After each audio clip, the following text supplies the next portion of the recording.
모든 상황 속에서 주를 찬양할지라. 주는 너의 큰 상급,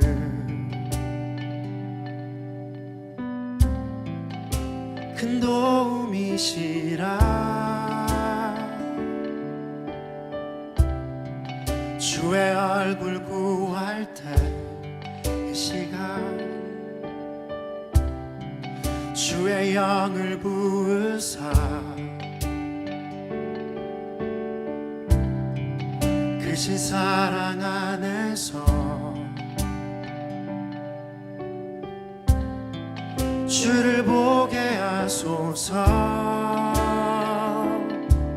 내 영혼이 확정되고 확정되어 싸우니 믿음에 눈들어 주를 바라봅니다.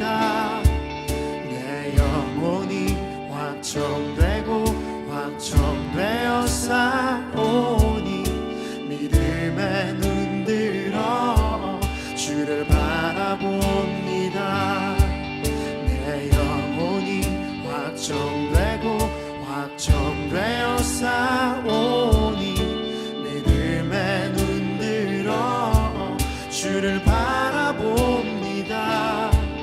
내 영혼이 확정되고 확정되어 싸우니 믿음에 눈들어 주를 바라봅니다. 주를 찬양할 때 주의 나라 이미 임했네. 그의 영원한 나라 보게 하소서. 주를 찬양할 때 주의 나라 이미 임했네. 그의 영원한 나라 보게 하소서. 내 영혼이 확정되고 확정되어 싸우니 믿음에 눈들어 주를 바라봅니다. 내 영혼이 확정되고 확정되어 싸우니 믿음에 눈들어 주를 바라봅니다. 내 영혼이 확정되고 확정되어 싸우니 믿음에 눈들어 주를 바라봅니다.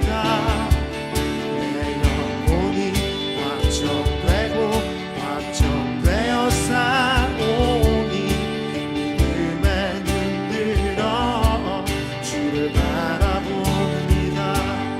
내 영혼이 확정되고 확정되어 싸우니 믿음에 눈들어 주를 바라봅니다.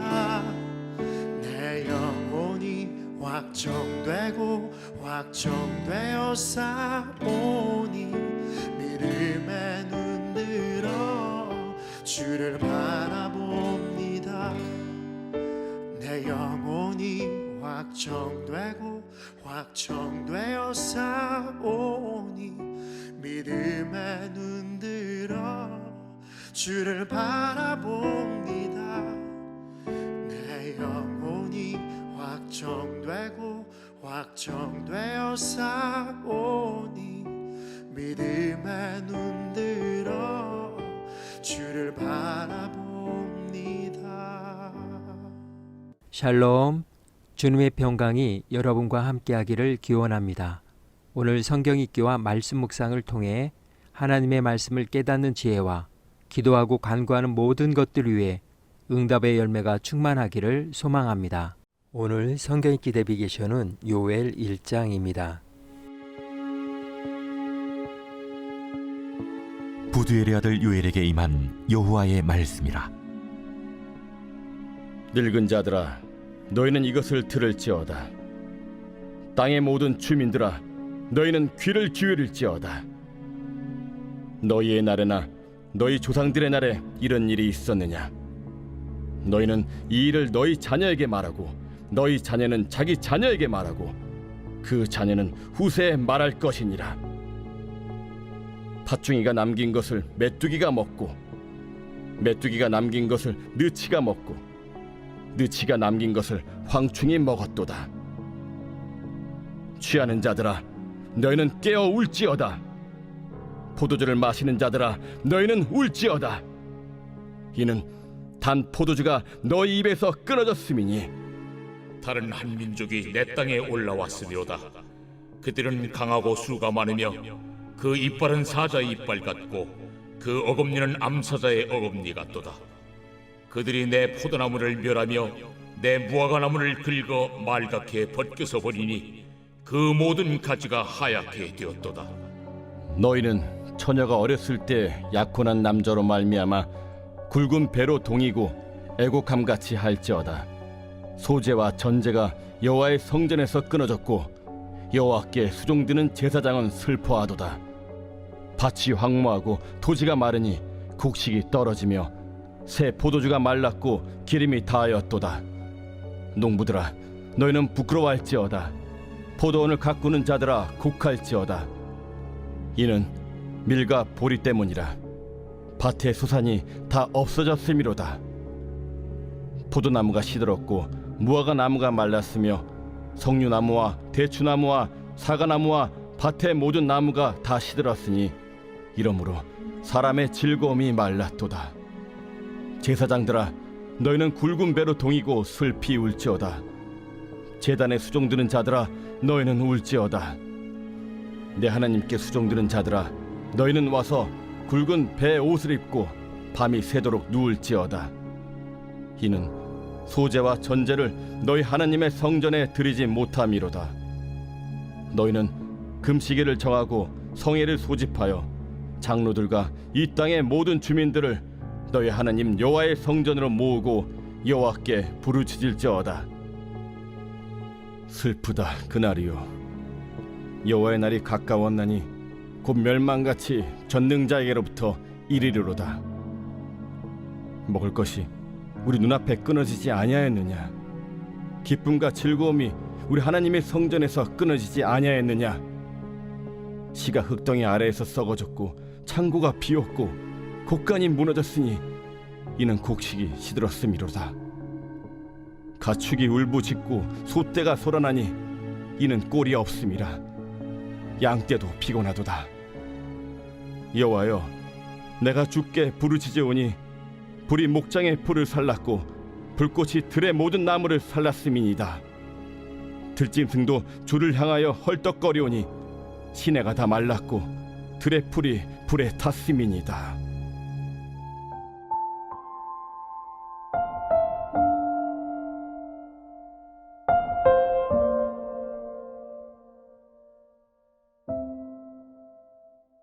초점, 관심이나 주의가 집중되는 중심 부분을 의미합니다. 사진에서 초점은 포커스라고 하는데 렌즈를 통과한 빛이 한 곳에 모이는 것을 말합니다. 포커스라는 말은 라틴어 포쿠스에서 나왔습니다. 사전적 의미로 난로, 화로를 의미하는 말입니다. 추운 날 화로로 사람들이 모이는 것처럼 렌즈를 통과한 빛이 한 곳으로 모인다는 뜻으로 사용하게 됐습니다. 렌즈를 통과한 빛은 원리상 정확한 한 지점에만 수렴하기 때문에 사진을 촬영할 때는 항상 원하는 곳이 선명하게 표현되도록 초점을 맞춰야 합니다. 카메라는 렌즈 안에 보이는 모든 물체를 다 똑같이 사진에 담는 게 아니라 주 대상이 되는 피사체와 카메라와의 거리를 체크하여 초점을 정하고 이 초점 거리 전후의 물체는 선명하게, 멀면 흐릿하게 표현합니다. 우리의 눈이 가까운 물체의 시선을 고정하면 먼 물체는 흐릿하게 보이는 것과 마찬가지입니다. 초점을 맞추면 어떤 일에 대한 핵심을 볼 수 있게 하고 주변 것들은 흐릿하게 해줍니다. 소비자의 욕구에 초점을 맞춰라. 미래에 초점을 맞춰라. 지금 이 순간 할 수 있는 일에 초점을 맞춰라. 문제가 아니라 해법에 초점을 맞춰라. 문제가 아닌 기회에 초점을 맞춰라.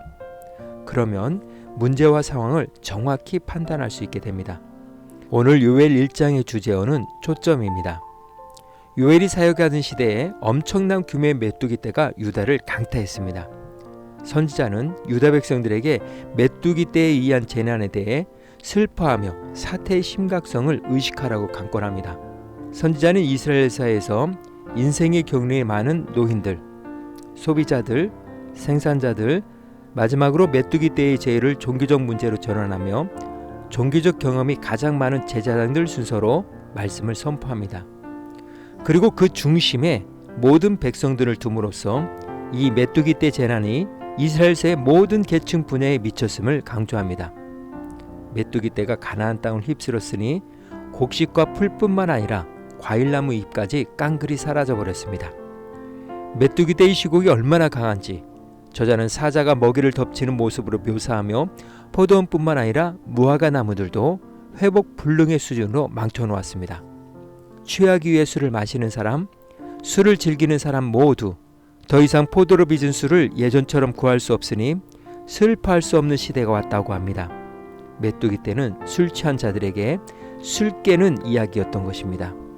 이스라엘의 경제를 떠받들고 있는 포도와 무화과의 작황이 완전히 망가졌으니 백성들의 삶은 궁핍해질 수밖에 없습니다. 그러므로 요엘은 이스라엘 온 백성들에게 마치 젊은 날에 남편을 잃은 처녀처럼 슬퍼하라고 합니다. 이 상황은 마치 새작시가 부푼 가슴을 안고 시집가는 날 입은 색동을 꺼내놓고 그날을 기다리다가 갑자기 날아온 남편 될 사람의 죽음 소식에 망연자실하여 생똥옷과 대조적인 까만 베옷으로 갈아입고 통곡하는 모습입니다. 약혼한 남자를 잃는 것은 당시 사람들이 상상할 수 있는 최고로 고통스러운 경험 중 하나였습니다. 또한 이 말씀에서 처녀가 예루살렘을 의인화한 것으로 해석됩니다. 메뚜기 떼의 습격을 받은 유다의 수도인 예루살렘이 좌절하는 모습입니다. 메뚜기 떼의 피해는 개인적인 측면뿐만 아니라 종교적인 측면에서도 비껴가지 않았습니다. 경제적 궁핍으로 인해 성전 제사가 줄어들면서 제사장들의 생활도 궁핍해질 수밖에 없었습니다. 그러므로 제사장들도 사랑하는 자를 잃은 자처럼 슬퍼합니다. 또한 메뚜기 떼의 재앙은 생계수단으로 이용해왔던 농부들이 슬퍼해야 하는 상황이 발생한 것입니다. 모든 작물이 메뚜기 떼의 습격을 받았으니 수확은 고사하고 이듬해 파종할 씨앗도 거두기 어려운 형편이 되었습니다. 농부들에게 생산할 것이 없으니 그들에게는 수치스러운 일이었고 이스라엘 경제가 송두리째 흔들리게 되었습니다. 이제 선지자는 제사장들에게 말씀을 선포합니다. 메뚜기 떼의 문제는 단순히 경제적인 문제나 사회적인 문제가 아니라 종교적인 문제이기도 하다는 것을 시사합니다. 선지자는 상황의 심각함을 강조하기 위해 여러 개의 명령문으로 시작합니다. 요엘은 제사장들에게 가장 슬픈 일을 당한 사람들의 모습으로 하나님 앞에서 통곡하라고 세 차례나 권유합니다. 제사장들의 상황은 마치 사사 시대에 있었던 미가의 신상 사건과 레위의 첩 사건의 배경과 매우 유사합니다. 이 말씀의 포인트가 중요합니다. 선지자는 비록 이스라엘이 엄청난 위기를 맞이했지만 위기 때문에 하나님께 나아오라고는 하지 않고 성전의 어려운 형편 때문에 하나님께 눈물 지으라고 합니다. 물론 이스라엘의 어려운 형편이 성전의 형편을 어렵게 했습니다. 그러나 선지자는 분명 초점을 이스라엘 자신들이 아니라 하나님과 그분의 일에 맞추라고 권면합니다. 예배를 드리고 싶어도 드릴 수 없는 아픔을 예배를 받으시는 분에게 토로하라는 것입니다. 그러면서 해결책을 제시해 줍니다. 금식을 통해 자신의 슬픔과 탄식을 표현하라. 성회로 모여 함께 애국하라. 여호와의 전에 모여 단식하라. 여호와께 부르짖어라. 요엘은 온 백성이 제사장들을 중심으로 조직적인 예배를 드리기를 관건하며 그들이 당하고 있는 재앙을 되돌릴 기회가 아직도 있다는 점을 역설하고 있습니다. 지금까지 선지자는 사회를 구성하고 있는 각계각층의 사람들에게 메뚜기 떼의 피해에 대해 슬퍼하라고 권면해 왔습니다. 이제 그는 말씀의 각도를 조금 바꾸어서 메뚜기 떼의 피해는 단순히 자연재해가 아니며 신학적으로 아주 커다란 의미를 지닌 여호와의 날에 대한 경고라는 점을 강조합니다. 선지자는 크게 세 가지로 메뚜기 떼가 여호와의 날을 묘사하고 있음을 선언합니다. 여호와의 날이 임하면 성전에도 기쁨과 즐거움이 없다. 그날이 임하면 사람들의 곰핍함이 극에 달할 것이다. 그리고 가축들도 당혹해하게 될 것이다. 그러나 요엘은 당황하지 말 것을 역설하며 하나님은 온 세상의 창조주이자 다스리시는 분이므로 자연재해가 임할 때 하나님의 백성들은 심각한 질문을 해야 한다고 선포합니다. 물론 항상 그런 것은 아니지만 혹시 하나님께서 무언가 우리에게 하실 말씀이 있으신가 하고 말입니다. 또한 우리가 하나님의 자녀이기 때문에 그의 재앙과 심판에서 제외된다는 생각은 버려야 합니다. 중요한 것은 여호와의 날이 백성들에게 기대했던 것처럼 이방인들에게 먼저 온 것이 아니라 오히려 주의 백성들에게 먼저 임했다는 점입니다. 요엘은 주의 백성이라 해서 여호와의 심판이 제외되는 것이 아님을 강조합니다. 오히려 우리가 하나님의 백성이기에 심판이 먼저 우리를 찾을 것입니다. 징계는 하나님의 사랑의 표현이 될 수 있기 때문입니다. 그러므로 주의 백성들도 끊임없이 회개하고 날로 새로워져야 하며 언제나 하나님께 초점을 맞추어야 합니다.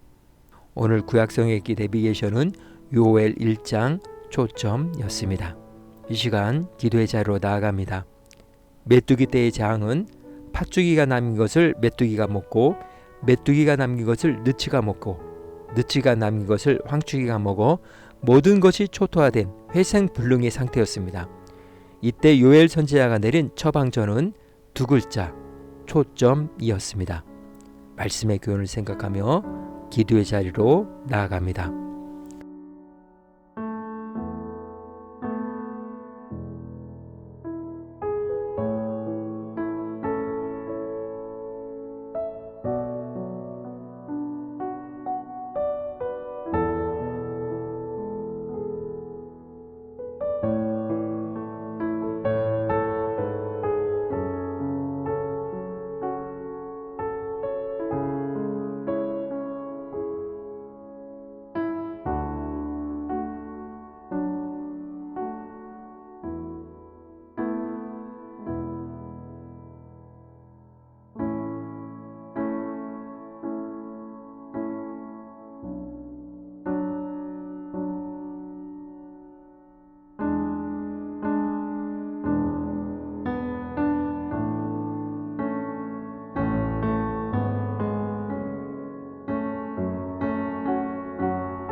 사랑의 하나님, 믿음의 포커스를 맞추고 모든 상황 속에서 내 마음을 확정하고 말씀에 순종하며 주님의 길을 따라가며 주님이 기뻐하시는 삶을 살기를 원합니다.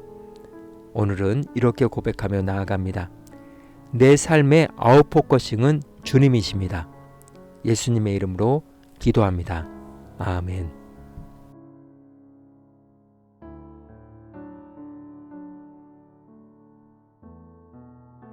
이제 음악이 마칠 때까지 자유롭게 기도합니다. 하나님께서 우리의 기도에 귀 기울여 주십니다.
우리의 기도를 들으신 하나님께서 오늘도 동행하십니다.